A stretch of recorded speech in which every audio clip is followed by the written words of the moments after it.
Hello friends, आज हम पढ़ने वाले हैं ग्लोबल वेरिएबल क्या होते हैं। तो ये जो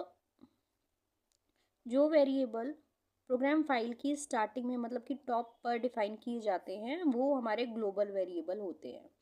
तो देखते हैं इस प्रोग्राम से कि ग्लोबल वेरिएबल और लोकल वेरिएबल में क्या फ़र्क होता है। यहाँ पे हम स्टार्ट करते हैं अपना प्रोग्राम मेन फंक्शन से। तो मेन फंक्शन हमारा क्या होता है, कंपाइलर जिसको एग्जीक्यूट करता है, मतलब एग्जीक्यूशन पॉइंट जहाँ से स्टार्ट होता है वो हमारा मेन फंक्शन होता है। जो भी चीज़ मेन फंक्शन के अंदर होती है वही एग्जीक्यूट होती है। अगर हम बाहर कोई फंक्शन अलग से बनाते हैं तो हमें उसे मेंशन करना पड़ता है इस मेन फंक्शन में एग्जीक्यूट करने के लिए। ठीक है, ये पार्ट हमने बना दिया है, लेकिन जब तक हम इसको यूज़ नहीं करेंगे, इसके अंदर राइट नहीं करेंगे यहाँ पर फंक्शन, तो ये फंक्शन नहीं चलेगा, क्योंकि हमारा जो एग्जीक्यूशन है वो इतना ही होता है। ठीक है, तो देखते हैं इस मेन फंक्शन में हम आते हैं। आई को हमने प्लस प्लस करा, ठीक है, मतलब इंक्रीमेंट करा। तो आई हमारा यहाँ पे कौन सा यूज़ हो रहा है, ये वाला। तो यहाँ पर आई हमारा क्या हो जाएगा, 5। ठीक है, ये ग्लोबल वेरिएबल है तो मेन फंक्शन में आई हो गया हमारा 5। अब हमारा क्या है, फंक्शन चलता है, FUNC नाम से हमने एक फंक्शन बनाया है ये वाला। तो जैसे ही ये एग्जीक्यूट होगा तो हमारा कंट्रोल कहाँ पर आ जाएगा, यहाँ पर ये चलने लग जाएगा। ठीक है, मतलब ऐसा समझ लें आप कि ये उठकर यहाँ पर आ गया है पूरा, लेकिन हमें पूरा लिखने की ज़रूरत नहीं होती, हमें सिर्फ इसका नाम लिखने की ज़रूरत होती है। तो ये हमारा चलता है। अब इसके अंदर हमने वही नाम का वेरिएबल दोबारा से डिफाइन करा है। तो ये एक बात ध्यान रखने वाली है, अगर हमारा global variable and local variable same नाम का होता है तो उस जोन में, उस ब्लॉक में जहाँ पे उसको डिफाइन किया गया है वही चलेगा, ना कि ग्लोबल वेरिएबल चलेगा। ठीक है, क्योंकि उसका स्कोप वहीं तक है तो वही चलेगा यहाँ पे ग्लोबल नहीं चलेगा। और इसके ख़त्म होने के बाद इसकी एग्जिस्टेंस भी ख़त्म हो जाती है, तब उसकी ही एग्जिस्टेंस रहती है ग्लोबल वेरिएबल की। तो यहाँ पर हम देखते हैं int i is equal to 10 हमने लिखा है।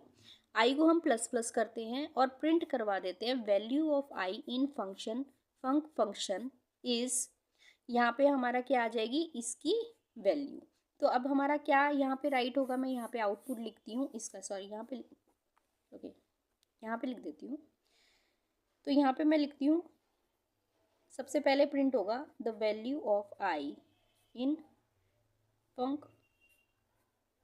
फंक्शन इस, क्या होगा, 10 था, यहाँ पे 11 हो गया, 11। ठीक है, अभी यहाँ पे ये प्रिंट होगा।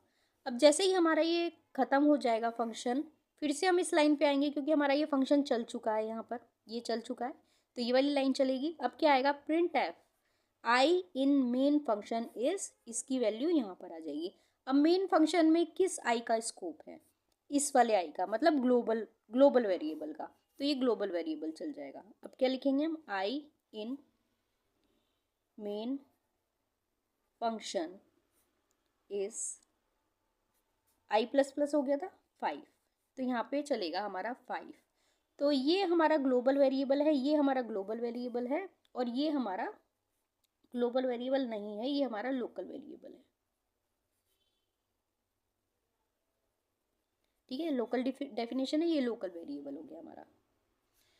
तो इस तरीके से ये काम करता है। लोकल वेरिएबल उसी जोन में चलता है, हालांकि ग्लोबल वेरिएबल पूरे फंक्शन में यूज़ होगा। अब अगर हम यहाँ पे भी कोई लाइन लिख देते हैं जिसमें हम आई को यूज़ कर रहे हैं, तो हमारा यही वाला आई चलेगा, ना कि ये वाला आई चलेगा। ठीक है, आपको समझ में आ गया क्या डिफरेंस है, कि एक तो ये प्रोग्राम के टॉप पर चले, ठीक है, फंक्शन इसको रेफर करेगा तो वो फंक्शन इसको यूज़ कर सकता है और मॉडिफाई भी कर सकता है।